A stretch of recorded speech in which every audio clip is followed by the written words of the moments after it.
In recent years, remakes of classic anime have gained popularity, targeting mainly a middle-aged audience, rather than focusing exclusively on children or youth audiences. With the declining child population in Japan, it is only logical that studios seek to captivate the nostalgic fans who grew up with these stories. However, not all fans are welcoming these remakes with open arms. A recent Girls' Channel forum discussion titled "Mixed Opinions on Anime Remakes" reflected the mixed emotions these productions generate. For example, about the Rama 1/2 remake, one user expressed, "While I'm glad that almost all of the original cast is returning, the visual style seems out of place to me, which leaves me with mixed feelings." The change in character design and art direction are often the most criticized points.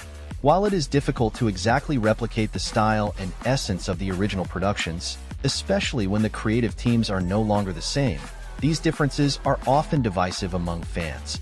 Recent productions such as Karakuri Circus and Dragon Quest: Dino Daibouken have also polarized opinions. While many fans of the generation that watched the original series enjoyed the remakes, it does not seem to have significantly captured a new, younger audience. Regarding Dragon Quest: Dino Daibouken, one fan commented, "The animation was flawless, but some of the main voice actors were not up to par, and the music, including the opening and closing songs, was disappointing." Another factor affecting the perception of these remakes is the failure of related products, such as video games or merchandise.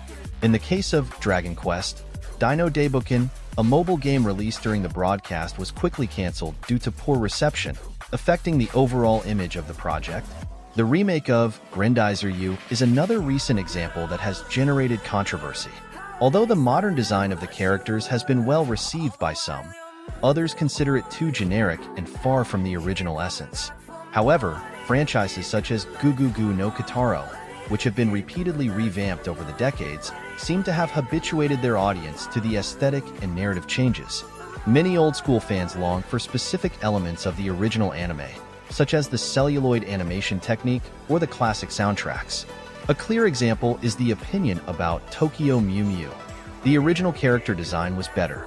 Now it seems too focused on the male otaku audience and on promoting voice actresses as idols. Anime remakes face the difficult challenge of appealing to both the nostalgia of original fans and attracting new audiences. While some projects strike a balance between both goals, others get caught up in comparisons to the past, leaving a sense of dissatisfaction among discerning audiences. Although the remake path is a complicated one, it remains a recurrent bet to keep the legacy of the classics alive and, at the same time, explore new